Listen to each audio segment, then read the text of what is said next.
Hey guys, welcome back. We are going to do an update on the Appalachian Southern. As you can see, we have two new units, well, one new unit and one that was briefly covered in the last video. We're going to start with number 889, which is right here. This is the SD18 that was currently very recently finished. We added, and by we, I mean me and my buddy Michael added sound and DCC to this. And if you want to see our video, it's the video right before this one. It's only like a minute and 15 seconds long.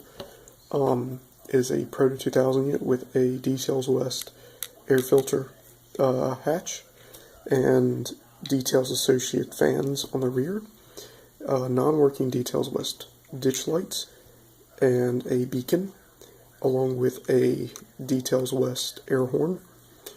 It has a mixture of highball graphics, white decals, and it also has microscale number board decals and smokebox graphic reflective tape. The locomotive has sound and DCC on board, and it's programmed to number 889. This is currently the oldest engine on the entire AS roster. And there's going to be another SD18 low hood, one of the Bessemer Lake Erie rebuilds with the GP20 nose. It's the angled nose. That'll be the next SD18 that we tackle to pair up with this one. And those will be the only two SD18s on the roster. Next, we're going to come over here to the most recently completed. When I mean recent, I mean within the last 20 minutes completed. This is Appalachian Southern number 778. It is in the 700 series, which is the SD40-2 series. This is a mid-production X Santa Fe. It has a microscale Operation Lifesaver logo with highball graphics ASRR decals, microscale white trim, and then smokebox graphic FRA tape. It also has a 5-chime air horn from Details West, Kato details added back, and has ditch lights and a white stripe on the front pilot, on the anti-climber. The unit is the first Operation Lifesaver SD40 in the fleet. It is also the only unit currently in the corporate blue paint scheme without some form of all-weather window. And eventually the sunshades will get removed and the all-weather windows will be installed. I just haven't had a chance to get them in yet. This one has DCC on board. We haven't reprogrammed it yet. It's still programmed to the Santa Fe, the original Santa Fe number, which was 1755. So, but it does have DCC on board. Also has micro KD couplers. The engine itself was extremely fun to paint. I'm really getting a knack on painting these engines. And the next engine on the fleet to do will be a GP40-2, and then an SD38. And that'll be pretty much it for the fleet of engines until I get the layout up and running. But this is just, I want to cover what was new roster-wise. So I thought that was really cool. Now, in other news, I'm going to move these. We have a new grain hopper in the fleet. Thanks to my buddy Michael for sending this PS. What is this? It's a PS2 CD hopper. This one is ex-Burlington Northern, patched out for ASRR in the 78 series. And it has been custom patched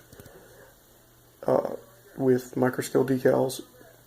It has FRA tape from Smokebox Graphics, and also has a replaced roof hatch, which is in silver, because you see these in either white, silver, primer gray. You see some of that kind of stuff. This one right here is supposed to represent a rebuild, as in they replace the trucks, replace the coupler bars, cut levers, things like that. Because when you buy a lot of these secondhand, sometimes they are heavily damaged. So it's got a replaced.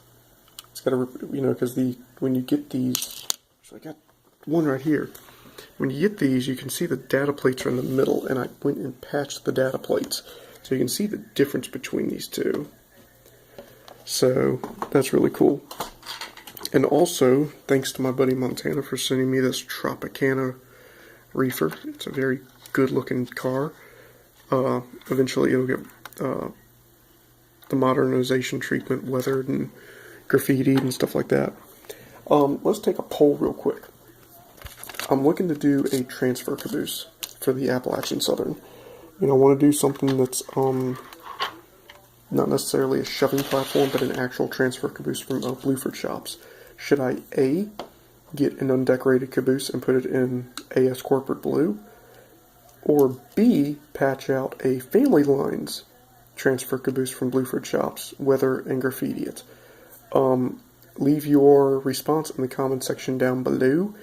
And also, while we are on the topic of this railroad, the ASRR decals are now officially available to the public for purchase through highballgraphics.com. It's on their main page. If you just scroll down midway down, it's you can go to the freelance section, and it's at the bottom of the freelance section. It's one of the newest roads that have just been added. So, hope you guys buy some. Jim is a great person to deal with. The quality of his work speaks for itself. And, I'd love to be seeing some other blue units showing up on other people's layouts. So, thanks guys, and happy railroading.